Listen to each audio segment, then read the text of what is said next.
ખેંચે અંદરના પરમાણુ. જ્ઞાની પુરુષ દાદા ભગવાન આહાર સંબંધી સમજ આપતા કહે છે કે પરમાણુમય પહેલાં પ્રગટ થાય છે, ત્યાર પછી જ ખવાય, અને પોતાની અંદર જેટલા પરમાણુ હોય એટલા જ તમારાથી લેવાય. દાદા ભગવાન. જ્ઞાની પુરુષ દાદા ભગવાનને એક ભાઈ પ્રશ્ન પૂછે છે, અમે જુદી જુદી જગ્યાએ જઈએ તો અમારો ખોરાક નિરંતર બદલાયા કરે, શું એટલો બધો અંદર કોડ પડેલો છે કે કયો ખોરાક ક્યારે મળશે?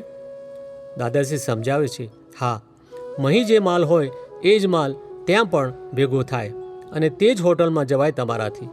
ઘણી વખત તમે ત્યાં જાઓ ત્યારે તમે ધાર્યું હોય તે હોટલમાં ના જવાય અને પેલી બીજી હોટલમાં જવું પડે. એટલે બધો પરમાણુનો હિસાબ છે, એટલે બધું ચોક્કસપણે બને છે. પછી અજીર્ણ થવાનું હોય તો એને ને પરમાણુને કશી લેવા દેવા નથી. ઘણી વખત વધારે પણ ખવાઈ જાય. આ બધા લોકોને વધારે પડતું એટલે કે એક્સેસ ખવાઈ જ જાય છે.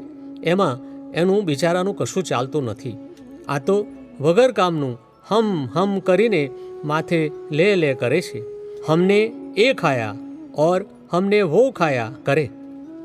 આ બધું તમને સાયન્સ કહી દીધું. હવે વિજ્ઞાનને સમજો.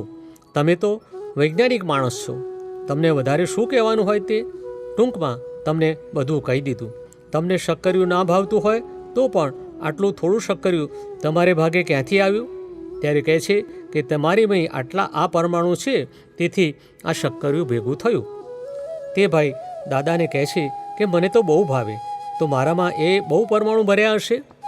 દાદાશ્રી કહે છે, એનો વાંધો નથી, તમે તો આત્મા છો ને.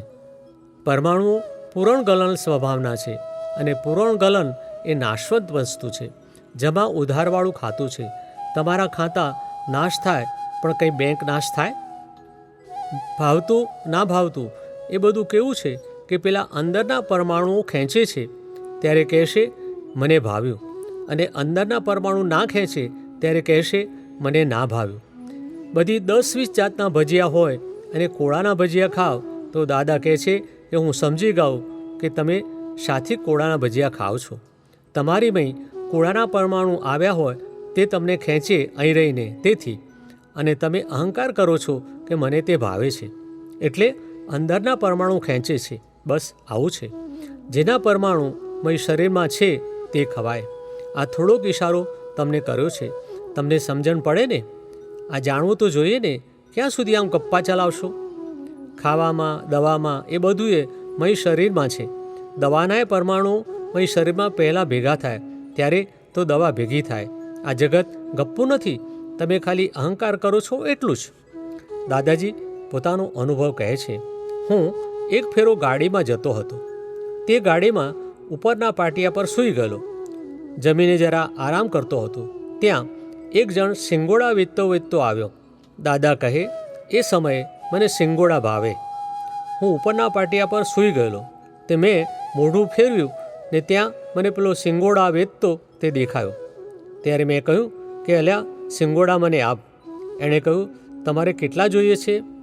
મને સિંગોડાના ભાવ શું હોય તેની ખબર નહોતી, એટલે મેં કહ્યું, ભાઈ મને 10 પૈસાના સિંગોડા આપ. ત્યારે તે કહે કે કાકા 10 પૈસાના સિંગોડા ના આવે.